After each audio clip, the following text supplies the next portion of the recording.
Today we have a special guest with us. Tell the people who you are, my friend. My name is Special Head. My journey into the art of levitation has taught me a lot about belief, and I want to challenge everyone to learn to decipher what's real in this deceptive world. It doesn't matter if I say it's real or an illusion, because people will seek misinformation to support what they desire to believe in.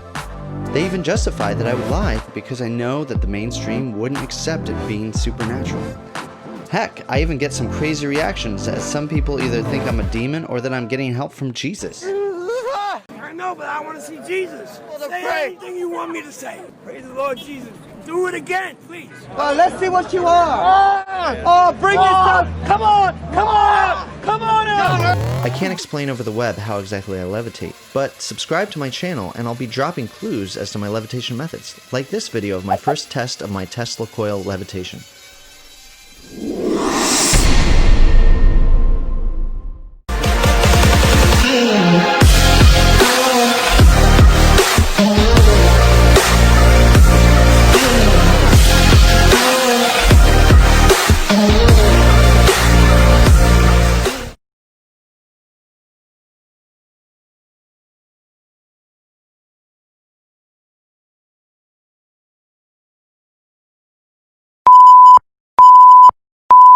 Today we have a special guest with us. Tell the people who you are, my friend.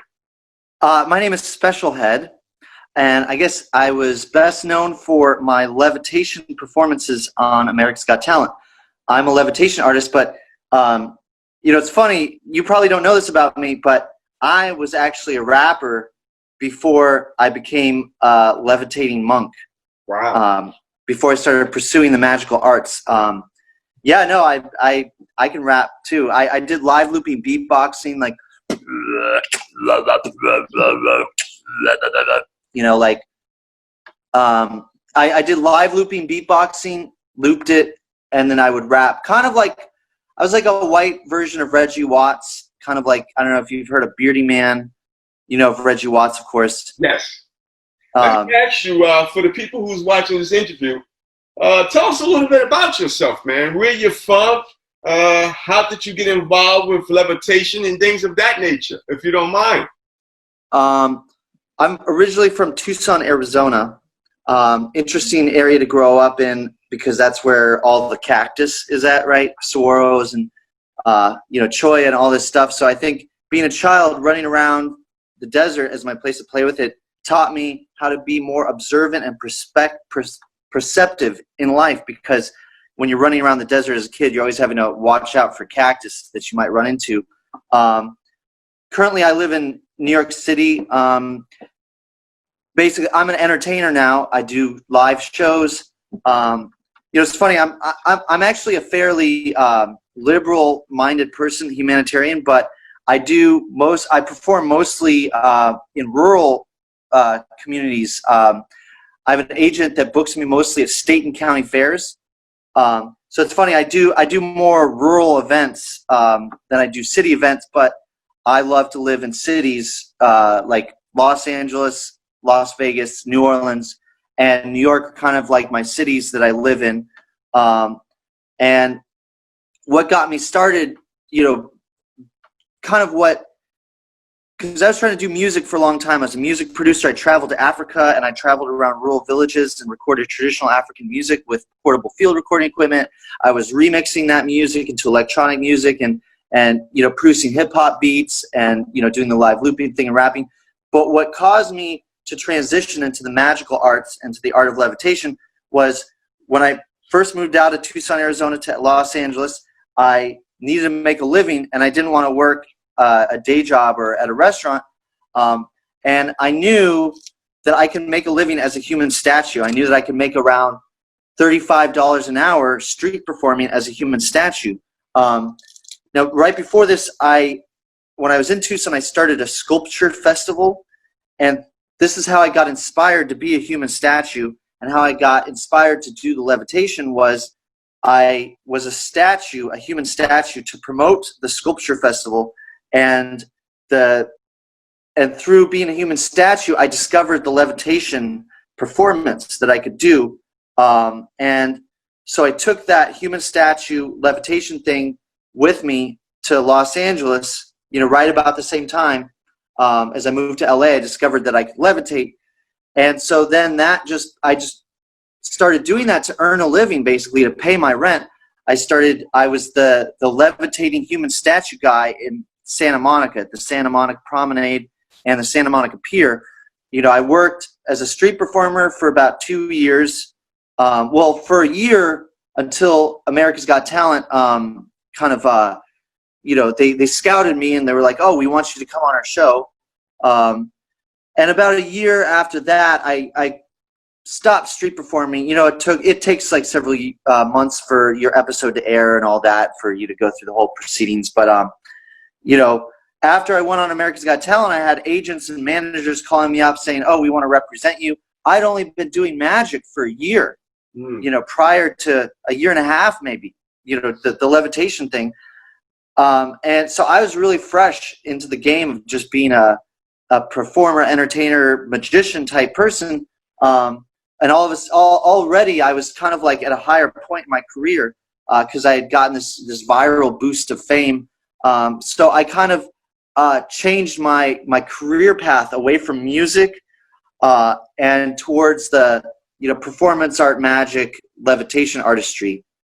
Okay. And so that's kind of how it happened. I had the viral fame. It was like, if you're getting called by agents and managers and what is it, CAA, the Central Artist Agency, or what Morrison, whatever the top agencies are, CCA, CAA, I forget. Anyways, I was getting calls from all this stuff, so I got an agent and was just like, wow, I have a career in magic. I better create this whole magic show, to earn, so I could book these shows and earn a living, Yes. Well, for those of you who is watching, I'm not sure if you are familiar with his act, but if you're not, take a look at the video.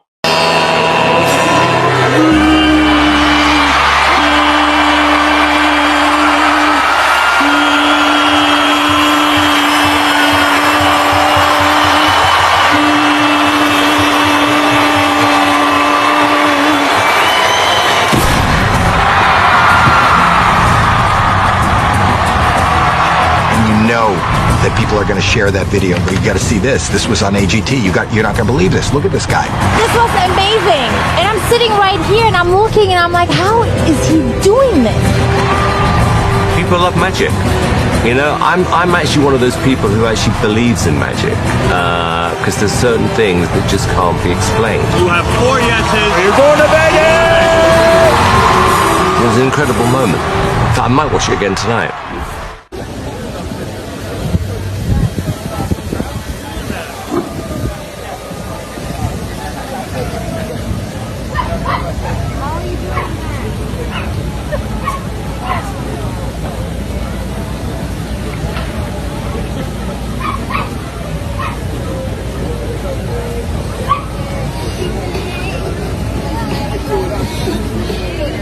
No fucking way.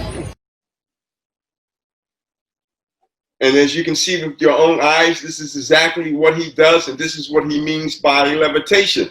Now, let me ask you, my friend, for the people who's watching this interview, please explain to them what's in detail with that, because some people think what they are watching is not really happening. Explain to them that what you are doing is really levitation, meditation, and what's involved with that for you to do what you do.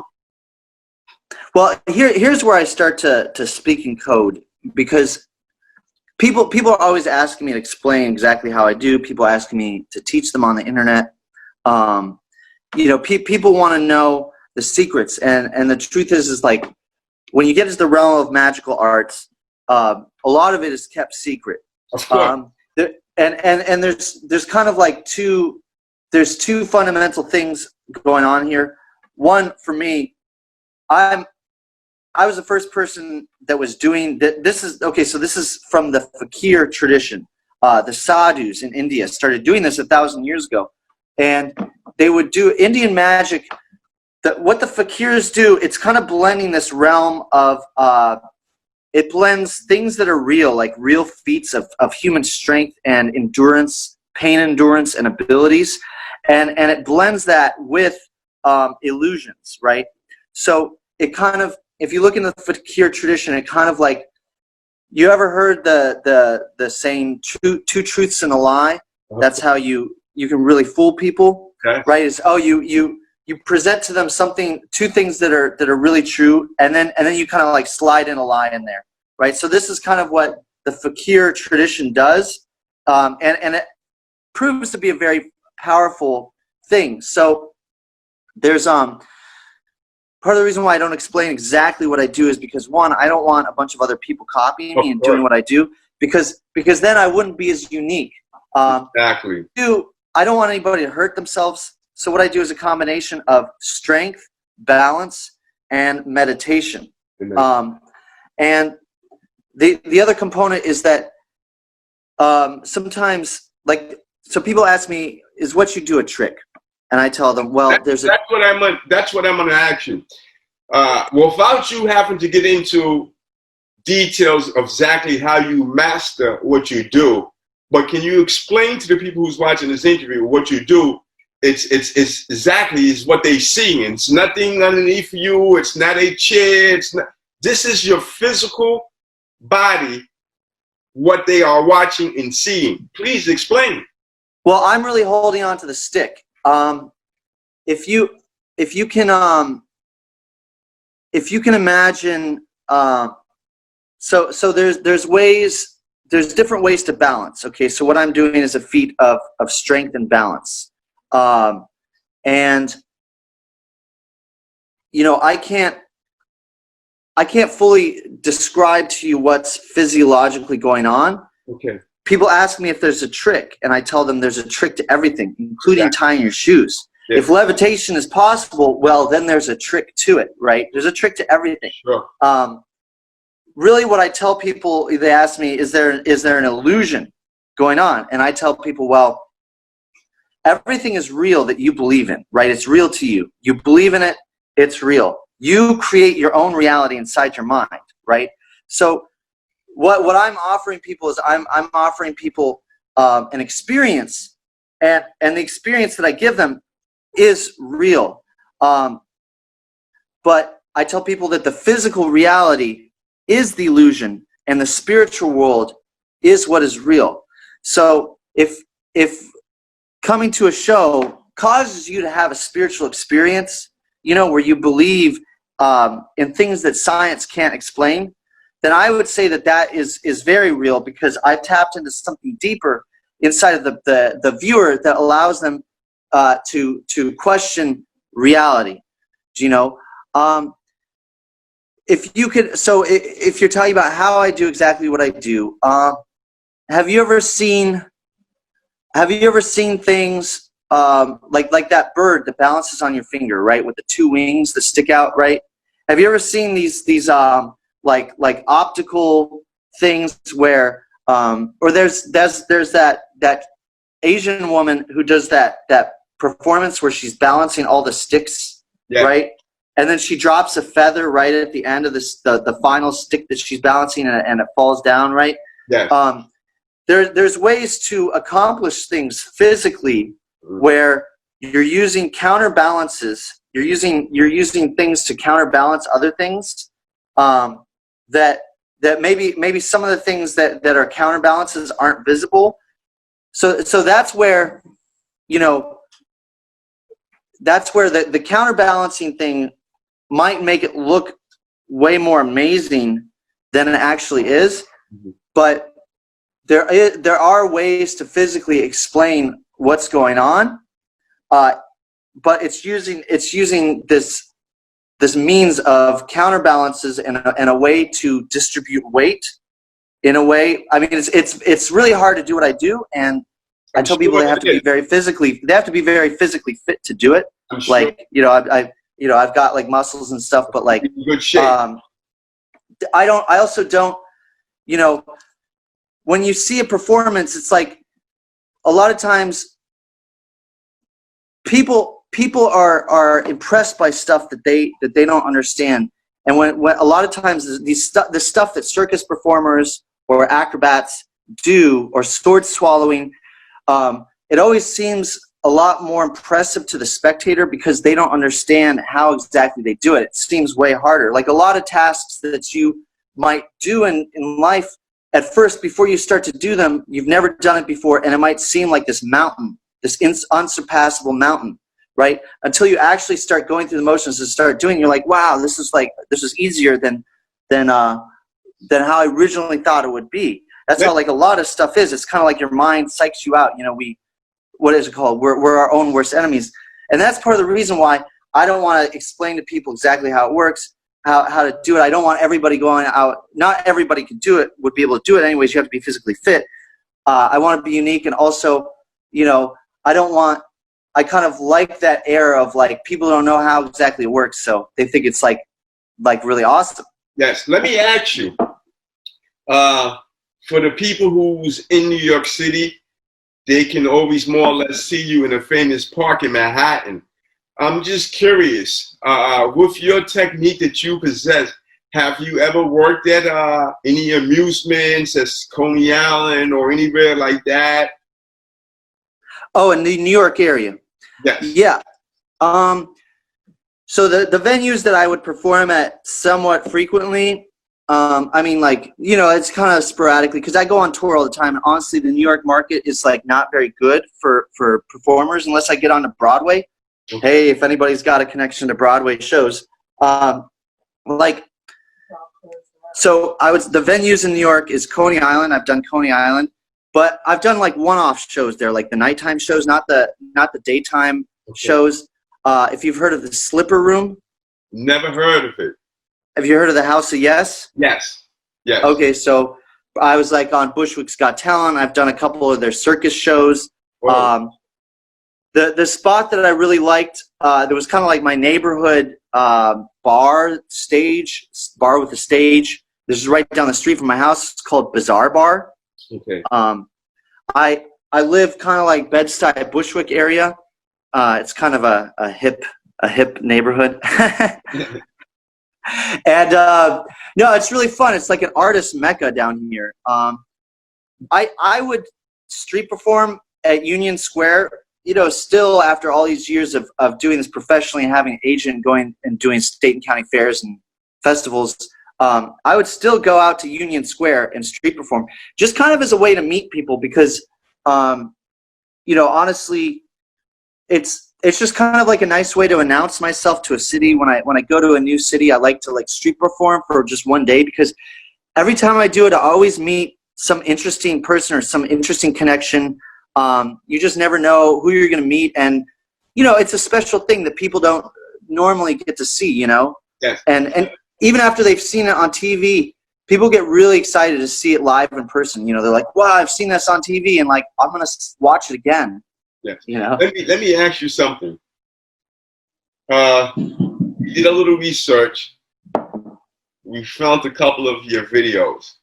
When it comes to the levitation, are you only in a sitting position, or do you also levitate in other ways and shapes and forms? In other words, can you levitate as though you was laying down in the bed, or do you only levitate as you're sitting in a leg cross position? So yeah, the cross-legged position was how I first started levitating, or as I call it, yoga balancing, or whatever. You know, it's and I've you know every single version that I've done. You know, I've done it holding onto a tree. I've done it holding onto somebody's head. I mean, both those ways was also sitting cross-legged, sure. But I've kind of evolved new forms and versions of the levitation to where I can do it laying down, or I can make somebody else levitate laying down. Wow. But honestly, the sitting position with the cross-legged way, kind of is my favorite way to do it. I think it's the most visually pleasing. Mm-hmm. I find that the laying down method has kind of been overdone by magicians in illusions, and also some of my fans have gotten on my case because when I started going down this path of levitation, I had an agent contacting me, and immediately he was like, "Oh, you got to have a full 30-minute magic show to get these gigs, 45-minute magic show." So I started combining magic illusions with the yoga balance that I was doing, and this is what fakirs do. They're combining some illusions with things that are real. But then it kind of, sometimes the people that are real honest believers get thrown off and confused by that, because they're like, "Oh, you're doing this one thing that's real over here, and then you're doing this other levitation that we all know is an illusion, you know, where you're laying flat and you're floating up," right? So it throws people for a loop. So I don't know how I feel with it. If it's good, you know, it's like I have to come up with a full 45-minute magic show, but people aren't going to come and watch me just levitate for 45 minutes, right? Yeah. Let me ask you something for the people who's watching this interview. The technique that you possess and have, what would you call it? Should people say it's an illusion that they are seeing? Should people say that this particular individual has maybe a technique that the next person is not able to do or possess? What would you label as? Is it illusion? Is it something fake they're seeing? Is it really what they're seeing? Is that you really doing that? What would you call it? You know, this gets on kind of this weird delicate side of art, as far as, should the artist explain? Should the artist have to explain their art, like what their intentions are and how they wanted their art to be interpreted? Or is it better to leave the art up to interpretation? You know, leave it ambiguous. I think like the station I want to be at is leaving it up to interpretation, because there's this weird thing that happens with art and performance where people make you out to be whatever they want you to be, and I'd rather, if people want me to be their Santa Claus, I'd rather let them believe and you know, believe in me however they want to believe, and interpret my performance however they want. I'm personally entertained by all the ways that people think they know how I do it, you know, how close that is to reality, you know, because nobody's ever been able to fully explain what I do. And you know, I kind of like, because the thing is people, what happens with belief is that people want to believe in what they want to believe in. People are going to believe in what they want to believe in. We see that with our current politics, and people just ignoring reality of facts that's really going on in the world, right? It's like people are so, and the use, this is the mockumentary. This is actually the subject of this documentary / mockumentary that I'm making about belief, and how other humans kind of try to manipulate other people's belief to gain control, power, and money. You know, it's so easy to manipulate people's belief, and I want to show that to people, an artistic piece about, you know, people believing in me, and how that belief can be manipulated by other people, and just how, you know, when if I fully just reveal exactly who I am and everything, then that might contradict the image that people have made me out to be in my mind. Like, exactly. Like they say, never meet your heroes, right? Because, yo, if you meet Kanye West and hang out with him, you're gonna be like, whoa, this dude's a total asshole. I think we already know that, right? Sorry if you're a Kanye West fan, but like, no, I'm not a Kanye West fan. No, but he makes some good music, but he just seems like a bad person. I'm not a fan of his music. Oh, you're not a fan of his music? I guess, yeah, but I don't, you know, listen to his music. But anyway. Oh, well, good. I mean, it's kind of like with Michael Jackson. Like, I want to say he's canceled, but then sometimes I'm like, but that's a good tune. Do you know? Let me tell you something. My personal opinion, from what I observe of you, I think you are a unique person. You possess a certain skill, and basically, I think it should just be left as that, to one to determine from imagination, and that's it. I don't think you should ever reveal how you do it. No matter if it's a skill, if it's a trick, or if it's meditation, whatever whatever's involved with that, I think you should really keep to yourself. Let me ask you, do you have kids? I don't have any kids. Okay. So here's the thing. I want to challenge people. Maybe you to further answer your question. I want to challenge people to figure out what is real and what is not. Like how far does reality go? How far? I want people to question like their perception of reality and how they create their own reality inside their minds based off of what they want to believe in. You know, and I'm kind of trying to pose something that's left up to interpretation as a way to kind of help other people further understand themselves and how their belief and desire to believe shapes their concept of reality. Yeah. So in that not explaining it, you know, I could play with that. Do you understand? Let me ask you, do you do meditation in terms of where you are just basically sitting down, you're meditating, you're burning some type of incense for you just to get in a certain zone? Or can you just get right up and just go right to what you do? Or do you have to take an hour or two for you to really get physically into that mind spirit for you to go and do what you do? So it really depends on the length of time that I meditate before a show, depends on how big the show is and how nervous I might be getting, how much distractions there would be at the show. Okay. So if you take an acting class, most beginning acting classes and at the start of any acting class, they do some kind of meditation exercise. Well, because acting is like this precision skill, right? Like you're really trying to channel that moment and that like just the perfect facial expressions and intonation of your voice, right? And so to really, really focus, and what I do with the yoga balance levitation, I really, really have to focus my mind on that task to do it.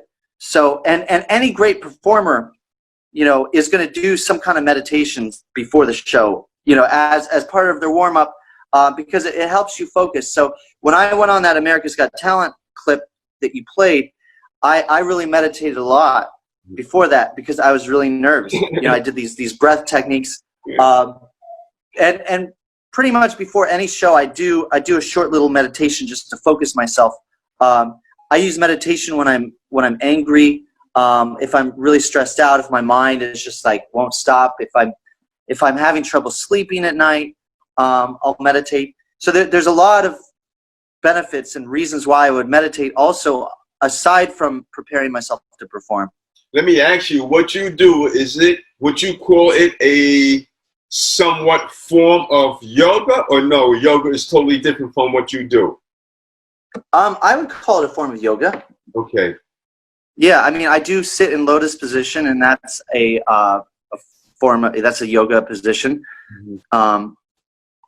Yeah, and then it's, you know, it's also, you know, yoga is a lot of balance and flexibility too, you know, and I call it reverse yoga though, actually, because yoga is something that's meant to improve your body and mind function. Mm-hmm. And the levitation actually throws my whole alignment out. You know, people ask me, oh, does levitating help you align your chakras, or do you have to have an open third eye? I actually have to do yoga in order to counterbalance the negative effects that the levitation has on me. So I call it reverse yoga because doing this is basically harnessing certain aspects of yoga, but it's doing that in a way that's actually not beneficial for my body. It actually makes all my muscles and everything tighten up, and it throws me out of alignment. It will throw my back out of alignment. So doing yoga is a way to kind of counteract the negative effects of the levitation. Let me ask you, for the people who's watching, if they want to come see you or see one of your performances, where can they find you at in New York City? I know you are usually, I mean, I'm not sure if you're there every single day, but I've known you to be at a certain location in New York City sometime in a certain park. So for people who's watching, where can they find you if they want to come and see how you perform? I would say follow my Instagram and Facebook, because I try to post, you know, when I'm going to be performing. I think we are actually doing a show, like a protest show. I It's kind of affiliated with Black Lives Matter. Do you know who Paperboy is? I've heard of him. He's a unique, very interesting person. I believe he ran for office or something, but I have never met him personally, and I don't know him personally, but I've heard of him. You should interview him on your show. He's a rapper. He's a performance artist who he's running again for New York State Congress. Okay. So, like, I've been collaborating with him doing these shows. You'll see some of our videos together on my Instagram. He was at the last one of these that we did. Basically, it's out in front of Birdie's Cafe. Basically, we have this school bus that has a deck on top that we turn into a stage. We pull a school bus up next to an ambulance, and then the top of the school bus is the stage, and we do all these performances and shows. The next one that we're doing is on the 15th of August, and there's usually some kind of political action associated with this. It's actually my fiance. So me and her organize it with this other performer, Matthew Silver. Honestly, the shows are sporadic, and it's COVID time, and I don't know if I'm gonna be street performing for a while. I might do it one more time, this summer. And it's usually at Union Square has been my spot. I want to try the Staten Island Ferry. Seems like a good spot for street performing. The ferry terminal. But like honestly, the street performing is going to be really sporadic. I don't do it much anymore, just because I don't need to make money and survive anymore. Well, how about this for the people who's watching? Give them your social media platforms so they can go to see your performance, at least if they're not going to see you in New York City area, because don't forget, we have the COVID-19 just going around. From what I'm reading and according to reports, it's even getting worse again. So give out your social media information so that people can find you, my friend. Well, so you can, is this right side or is this backwards? It's correct. Okay, so this is my email. I think you can use that to search my Instagram and my Facebook. But also my Facebook is Danny Wolverton, right? So Facebook and Instagram is probably the best way to get a hold of where and when my shows are going to be. Or you can email me to sign up for my email listserv just at this email here. I also have a TikTok that's at special_head, right? I'm making a lot of TikTok videos. And then my YouTube channel is the best place to find my latest content that I actually edit videos and make funny content. I've made a children's TV show on my YouTube channel, and that's, if you search YouTube under Special Head, you'll find that. Let me ask you, do you mind showing the people who's watching this interview that shirt that you have on and let them know where they can purchase it at? Okay. So this shirt is being sold through Teespring. I designed it myself. It was that famous O face that I did on America's Got Talent. Awesome. Also, if you go to my YouTube channel, in every video there's links to my Teespring t-shirts that I have. All I have to say, okay, this is what I have to say is, remember, you are the beautiful creation that higher power, creator, God created, because God loves you for you. Nothing more, nothing less. God loves you for you. There's no boo-boos, there's no mistakes, no mess-ups. You are perfect just the way you are. So spread that gift that is you all across the world. You got to give it to keep it. Thank you. I love you. And once again, I'm Katzlow. Before we leave, I'm going to give another shout out to my sponsor. And for you, the people who's watching, you can pick up these bottles of waters at Premier Label Water Company. You can pick up the Gay Pride bottled water, and you can pick up the Black Lives bottled water at www.plwc.net. Once again, I am Katzlow, and thank you for tuning in to the Katzlow podcast. God bless. Thank you.